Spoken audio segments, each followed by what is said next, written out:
Episode 745. Look what Jess found. The previous episode, we did one of these striped penny rolls, and there was quite a bit of copper in it. Over 10. I think there was 11 or 12 copper pennies in it.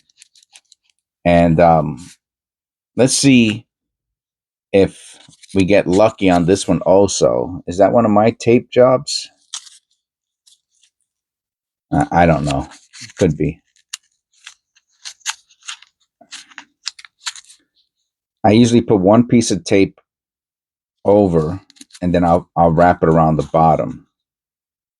So that looks like one of my tape jobs. Feels kind of full. I mean, extra full. Like maybe there's more than 50 pennies in here. Oh, come on. Oh, okay. Ah, very nice. Another really heavy copper penny roll. Yeah, this is what we want to see. That's not what we want to see. I'll throw that one out. Okay. And we're going to start the show off with a copper penny, a 1980 misaligned die. Nice. Let's see. Do I think we're going to get 9 more copper pennies out of here? 1, 2, 3, 4, 5, 6, 7, 8. Maybe 9. Maybe. It could be from the same person of the roll from yesterday's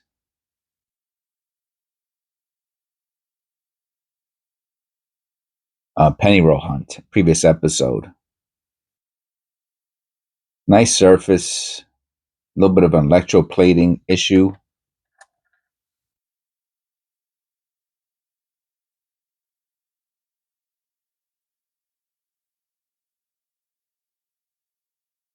It's a nice shiny one.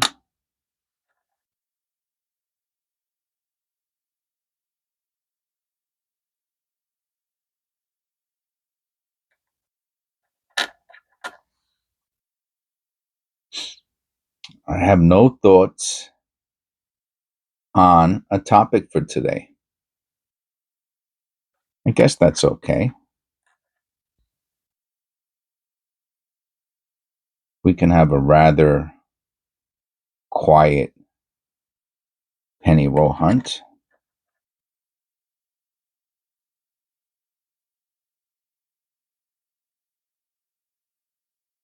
Maybe that's what you guys would prefer. Shut up, Jess. What's that have to do with coin collecting?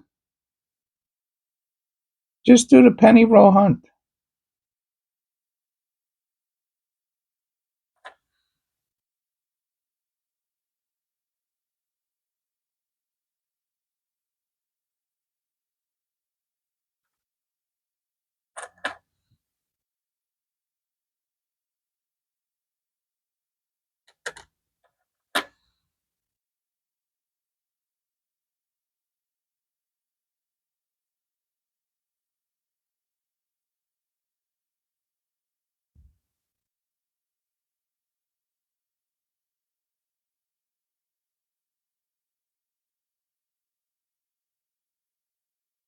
Most likely not a special mint strike, but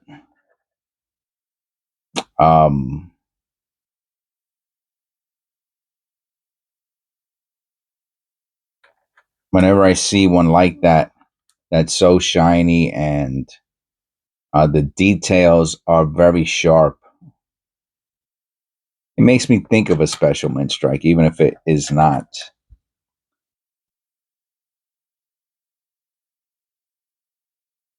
$19.98, no white AM.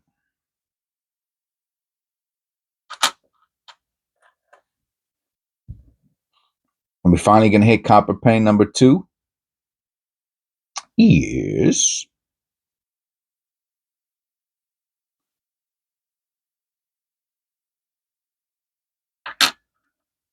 I was watching a video the other day of someone doing, what were they doing? Kennedy half dollar. Was it Rob Finds Treasures? No. No, it wasn't. It was someone else. And I mean, they really must have knew what they were doing because they were identifying special mint strikes left and right. That's a special mint strike. That's a special mint strike. You get a car. You get a car. You get a car. You get a special mint strike. You get a special. And I was like, wow. So I did a little research of my own about, what they were. One of the things, the issues with a lot of these channels, and probably mine included, we got a die clash there. Unfortunately, there's too much environmental damage on this, especially for a nice 82 copper bronze Philadelphia large date. Too bad. So sad. Is that, we get so used to throwing terms around that if you're not familiar with the term we're using, you're going to feel a little bit lost or not be able to follow the discussion as fluidly as you'd like to. And I didn't know what a special mint strike was until I remember saying, "Oh, that looks like a proof. That looks like a proof." And people were putting, maybe it's an SMS. Maybe that's an SMS. And I didn't know what they were talking about until I started doing research. And then I forgot about it. You have to do repetition is how you learn. You have to do all this stuff over and over and over again. It's only through repetition that you will learn numismatics correctly. When I watch these other channels and I see people leaving comments that are very sophisticated comments, it's apparent to me that they have in-depth and thorough knowledge. Here goes another 82. This is a small date. I think it is. It's also I think it's a bronze. It's misaligned die. It's a nice coin. Wish it was in better condition. Has a little bit of a lamination error on it. It's nice. 282s. We have 4, 5, 6, 7 copper coins. Let's make that 8. 64 Denver.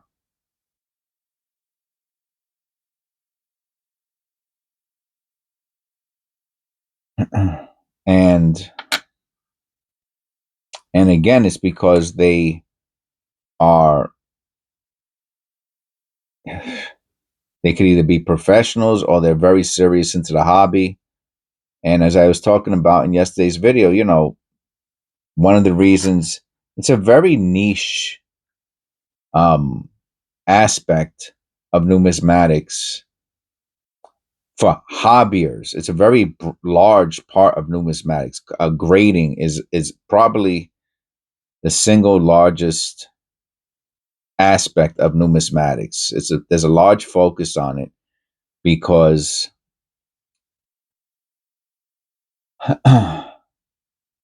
it's really probably the most important aspect of numismatics. Think about it. The difference between if I tell you, hey, I'm going to sell you this penny here for $1,000, and you say why? I say, oh, because it's an MS-70. This is a beautiful mint coin, and you go, okay, and you buy it for $1,000, and then you go to get graded, and it's an MS-60. It's an MS-69. I told you it's an MS-70. It's 1,000. It comes back in MS-69. Oh, it's pretty close. It's pretty close, but you find out that the difference between the MS-69 and the MS-70 is $800. Because MS-70, when you looked up the MS-70, you saw it's $1,000 coin, and maybe in your mind you're like, okay, maybe it's a 69, and you didn't do your proper research or whatever. And you're like, okay, even if it's a 69, how much of a difference can it be? And you don't find out until after you get it graded that an MS-69 is $200. Well, that is a tremendous, tremendous difference, right? And a lot of grading is like that. Also, sometimes you'll get an environmental issue on a coin that's very small. You see that little thing right there?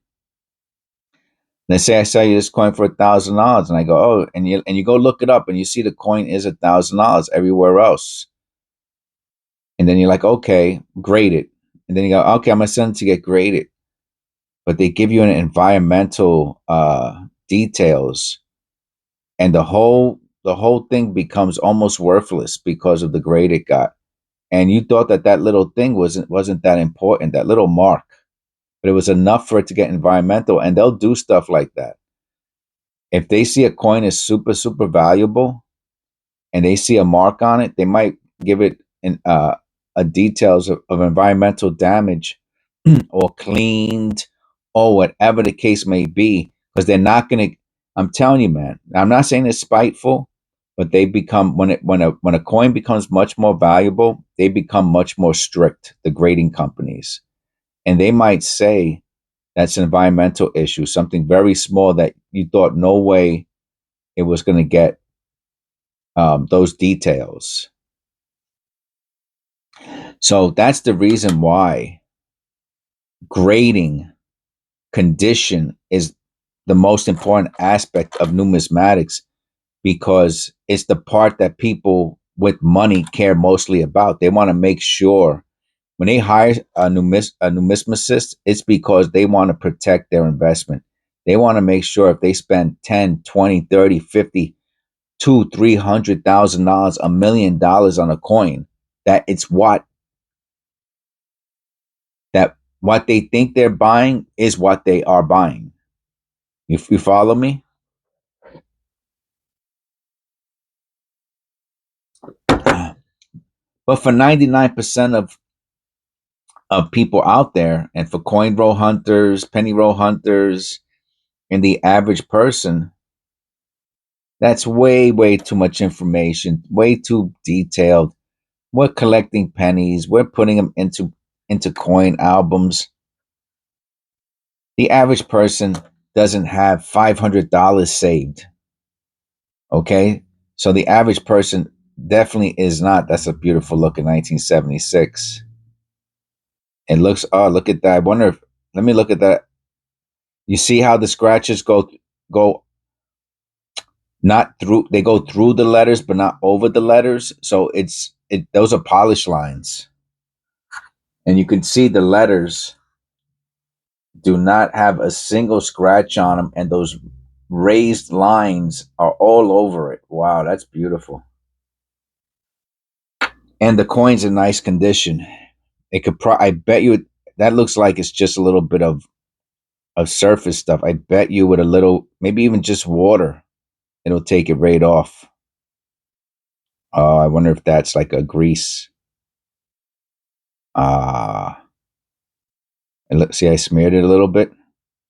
Um, a Q-tip with some mineral spirits will take that right off. Oh, that's nice. I'm gonna take a picture of that. Those are polished lines. Look how high they are, and the coin's in beautiful condition. Usually, I mean, most pennies you find are heavily circulated. You want to look at this through the magnifying glass? You want to see those polishing lines?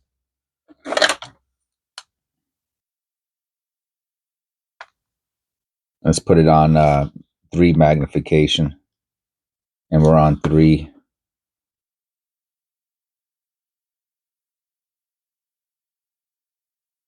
Yeah, that's like tar or grease. Now let me take this down a little bit. The light.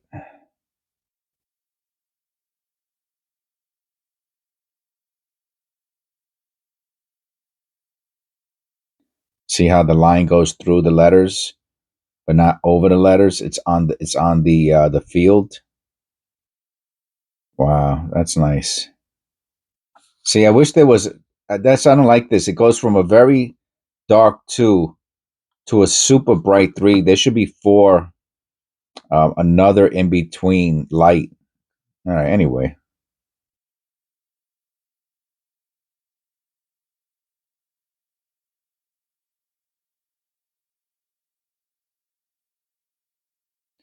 you see, I wish it was a little darker, but not as dark as the 2.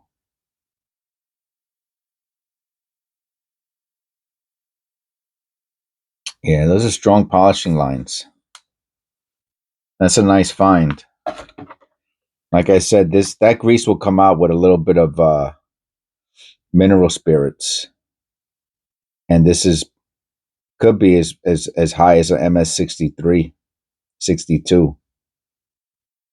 As long as it gets the polished dye attribution. Let me see. Let me see what they go for.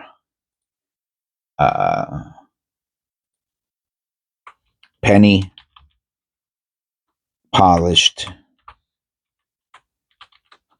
dye NGC.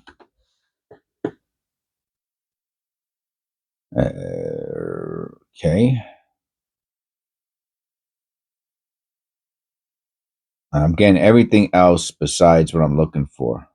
All right, let me take penny. It's the penny that I'm looking for. Let me just put polished dye. Maybe one of the other grading companies. I'll go highest first.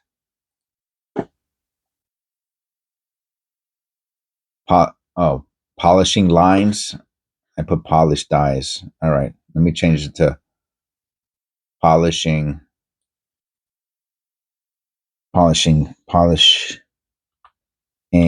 lines and see if that comes up. I thought it was polished dye.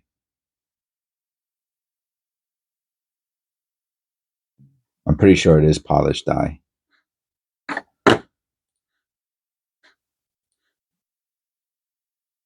I'm not seeing anything graded. No, there's nothing graded. Just people like me putting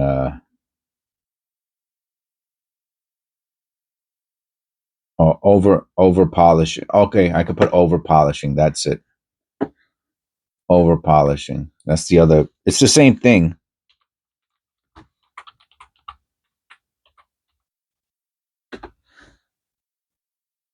Yeah, but I'm pretty sure it's called the attributions dye. Anyway, it is what it is. Let me keep going. As you can see, I can get off track. 2000. That's a nice 2000. I wish you were a white AM. We got a few really nice looking Lincoln Memorials.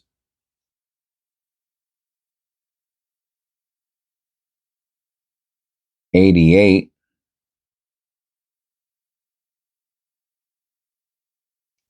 So funny how much like copper this looks, right? Let me look at that FG through the loop.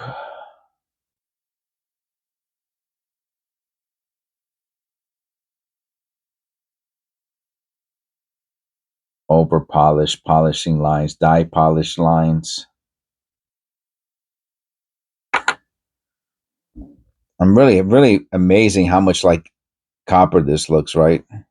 I mean, obviously it's copper plating, but if you look at a copper penny, I think this one's copper, right? You could just pick out copper and look at how similar they are, as opposed to a zinc cent. Does that mean I should weigh it? There's like zero chance that. I mean, in the 83, people are looking for the elusive copper penny.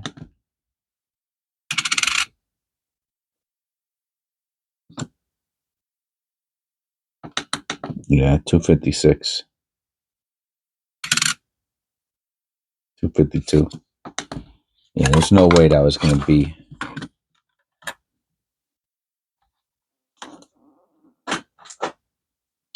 But I will check. I will check. I will do my due diligence.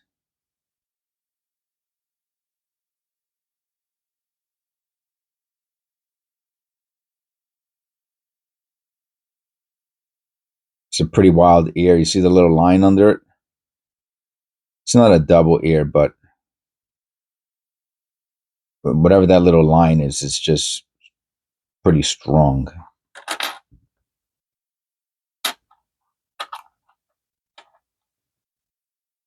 Okay. Did find a lot of copper pennies in here, like I said. Anyway, to finish the thoughts about the grading and numismatics, and the most important thing, and the fact that, if you don't have the money, which most people don't, and that's the real problem. Oh, look at this. I should have kept it out.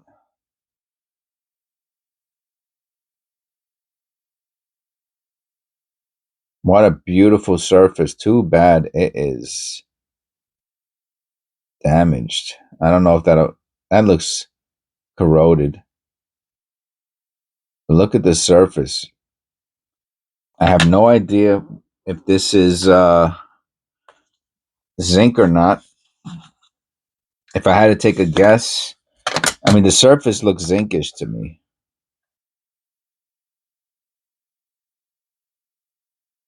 It looks like a zinc surface, but it also looks like some sort of weird. Um. Anyway, let's find out. I'm talking too much. It is copper, and I bet you if you get that gook off, it's going to go down in weight. So it is copper. Is it worth cleaning? Super cool looking. I don't know. I have to put a question mark on it. Are these my 82s? Yeah. So we got three different types of 82s. Here's another copper. A 73. We get a little closer than that.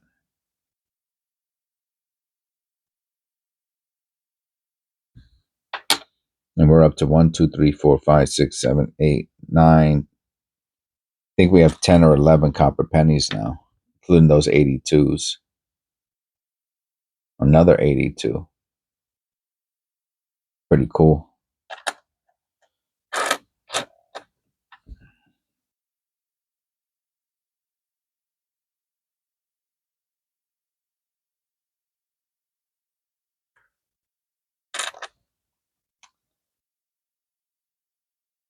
So, what's the moral of the story today? Well, is that penny roll hunting is really the cheapest way to collect and search for valuable pennies, and and even the average person could do it, and don't need to know much about numismatics or grading or any of that at the time. You could be. It's a great place to start. Penny roll hunting is a great place for the average person to start their numismatic journey. And I think we have one more copper penny. That'll put us at like 13. A great place to start your numismatic journey. No white AM. It's how I started, right? Penny roll hunting is what started me on my numismatic journey. No white AM. And as you can see, I've come quite a distance from just doing one penny roll hunt a day. Sometimes I do more. No white AM. And for the final penny for episode, I think this is about 745, right? Yeah, 745. It looks like we have another copper penny at 1975. We did not find any varieties except for those 82s. And we found this, and I guess this would be not a variety, but an attribution. Beautiful polishing lines. And we found a few very shiny Lincoln Memorials, zinc Lincoln Memorials, 83 to 2008. And we found 1, 2, 3, 4, 5, 6, 7, 8, 9. And I think one of these are zinc, right? That was the zinc, right? No, it wasn't. That was copper. They're all copper. I think they're all copper. Look at them. Yeah, nice. So that's 14, 15 with the polishing line is 15 copper pennies. Very good. Great penny roll hunt. Hope you enjoyed. Leave a comment below. Anyone who stood here for 25 minutes, I appreciate it a lot. It helps the channel out, even if, that's it. Even if that's all you do for the channel, it helps out. Special thanks to the members for continuing to support the channel. It means a lot to me. I really appreciate it. God bless, and I'll see you on the next one.